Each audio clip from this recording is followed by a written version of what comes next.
friend welcome to my channel Josna kitchen and video' আশা কৰিছোঁ সকলোৰে খবৰ একদম ভাল আৰু মোৰ ইমান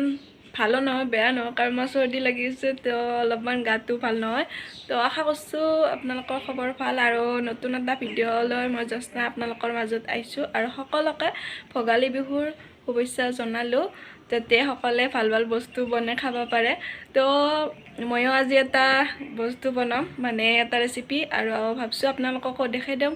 আৰু যদি ভিডিঅ'টো আপোনালোকে চাই ভাল পায় আৰু যদি সাবস্ক্ৰাইব কৰি দিব আৰু যদি মানে আপোনালোকে সাবস্ক্ৰাইবাৰ হয় প্লিজ চেনেলটো শ্বেয়াৰ কৰি দিব ফ্ৰেণ্ড হওক তো বলক আজি ভিডিঅ'টো আৰম্ভ কৰোঁ ফ্ৰেণ্ডসকল আজি মই বনাইছোঁ ঘিলা পিঠা বৰা চাউলৰ ঘিলা পিঠা একদম কোমল তো কেনেকেনো বনালোঁ তাকে দেখাওঁ বলক তো প্ৰথমতে মই তো ফ্ৰেণ্ডসকল গেছটো অন কৰি মই চচ এটাত 1 কাপ গুড় দি দিছোঁ আৰু এতে মই হেতু কাপে দিয়ে 1 কাপ পানী দি দিম নৰ্মেল পানী আৰু এখিনি গলি নাযাওক লগে গেছটো হাই ফ্লেমত ৰাখি দিম তো গৰম হৈ জিতে গলি যাব ইতে গেছটো বন্ধ কৰি দিম তো অলপ সময়ৰ পিছত আমাৰ গুড়খিনি পুৰা গলি গৈছে তো গেছটো অফ কৰি দিলোঁ আৰু এখিনি এটা ঠাণ্ডা হবা দিম আৰু এতিয়া মই বেলেগ এখন কেৰাহীত অলপমান নাৰিকল চুৰকা এনেকে অলপমান চেনি দি ভাজি লৈছোঁ অলপমান ভাজবা লাগে বেছি নহয় তো এটা মেইন পদ্ধতিটো লৈ যাওঁ এখিনি লৈছোঁ মই বৰা চাউলৰ গুড়া 1 কাপ লৈছোঁ আপোনালোকে পৰিমাণখিনি বেলেগ বেলেগ ধৰণে ল'ব পাৰে মই অলপমান নিমখো দি দিছোঁ নাম মাত্ৰ বেকিং পাউডাৰ লৈছোঁ বেছি নহয় জাষ্ট অলপমান আৰু গোটেইখিনি মিক্স কৰি লৈ লৈছোঁ এতিয়া মই সেই যে গুড় পানীখিনি ঠাণ্ডা হ'ব দিছিলোঁ সেইখিনি অলপ অলপকৈ দি লাহে আটা মঠাৰ দৰে সেনেকৈ মুঠি যাম কাৰণ এতে বেছিকৈ দিলে বেছি পানী আহি যাব যেনেকৈ আমি ৰুটি বনাওঁতে আটা মঠো সেনেকৈ মাৰবা লাগে এই চাউলৰ গুড়াখিনি তো মই লগতে ল'ম গাখীৰ এই একেধৰণে চামুচ দি গাখীৰ দি যাম গাখীৰো দি যাম আৰু এই গুড়ৰ পানীখিনি দি যাম সেনেকৈ ভালদৰে একদম আটা মুঠাৰ দৰে মুঠি যাম গাখীৰ আৰু গুড়ৰ পানীখিনি পৰিমাণখিনি নিজে নিজে লৈ ল'ব লাগে কাৰণ কিমানখিনি লাগে আমি নাজানো তো সেইকাৰণে নিজে নিজে লৈ ল'ব আৰু ভালকৈ এই আটা মুঠাৰ দৰে মুঠি চফ্ট কৰি লৈ ল'ব লাগে আৰু যদি ইয়াৰ ওপৰত ঢাকন দি 15 মিনিট ৰাখি দিয়ে তেতিয়াও চফ্ট হ'ব মই লগে লগে বনাইছোঁ সেইকাৰণে মই নিজে হাতে দিয়ে মানে চফ্ট কৰবা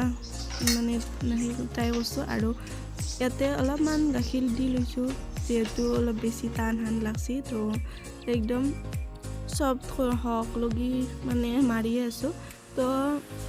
প্ৰায় 5 মিনিটমান মাৰি থাকিব লাগে ভালকৈ আৰু মোৰ ৰেডি হৈ গ'ল একদম আটাৰ দৰে হৈছে দেখছি না আটা যেনেকৈ মুঠো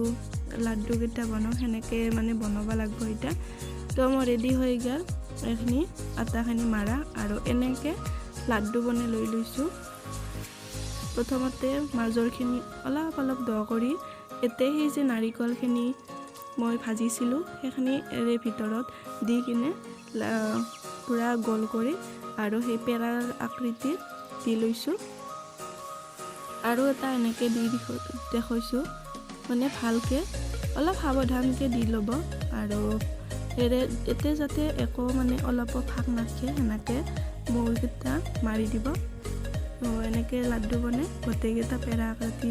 মানে বনাই লৈছোঁ দেখছি না আৰু গোটেইখিনি মই এনেকৈ বনাই লৈছোঁ ঘিলা পিঠাটো সকলোৱে বনাব জানে তথাপিতো এনেকৈ বনাই চাবচোন গোটেইকেইটা আৰু পেৰা মানে এই পেৰাকেইটাত সতে তাৰমানে তলত অলপ মিঠাতেল বা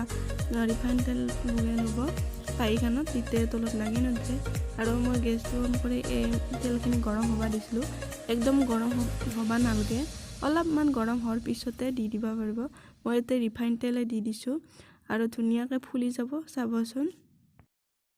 আৰু তেলটো যদি বেছিকৈ গৰম হ'ব দিয়ে তেতিয়া লগে লগে ৰঙা পৰি যাব বা ক'লা পৰিও যাব পাৰে তো মিডিয়াম সাইজত তেলটো গৰম হ'ব লাগে আৰু তাৰ পিছত দি দিব লাগে নহলে ফাটি যোৱা চান্স থাকে লগে লগে দিলে তো এইখিনি আমাৰ ধুনীয়াকৈ ফুলিও গৈছি দেখছি না আৰু তেলটো অলপ ডুবজা হ'ব লাগে বেছিকৈ তেল দিব লাগে একফালে হৈ গৈছে তো এবাৰ উল্টাই দিওঁ যেতিয়ালৈকে ৰংটো ধুনীয়া নহয় তেতিয়ালৈকে ভাজি থাকলি হ'ল আৰু শেষত গেছটো হাই ফ্লেম কৰি দিব যেতিয়া হ'ব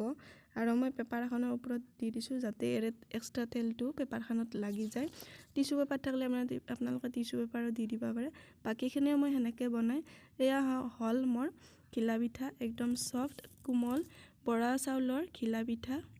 আৰু টেষ্টিও হৈছে আপোনালোকে ট্ৰাই কৰি চাব পাৰে আৰু আপোনালোকে যদি বনাব ইচ্ছা কৰে যদি কিবা বুজি পোৱা নাই কমেন্ট কৰি দিব আৰু যদি মোৰ ভিডিওটো ভাল লাগিছে প্লিজ লাইক এটা কৰি দিব আৰু শ্বেয়াৰ কৰি দিব যদি সাবস্ক্ৰাইব কৰা নাই সাবস্ক্ৰাইবও কৰি দিব তেন্তে বাই